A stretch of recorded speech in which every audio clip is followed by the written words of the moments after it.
views sa Skyway Manila going to home to Bulacan, Philippines. This is the view from the top.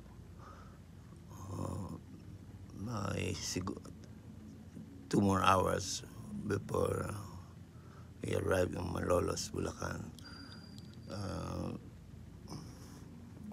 Ito na ngayon ang pinagbago sa Manila Skyway.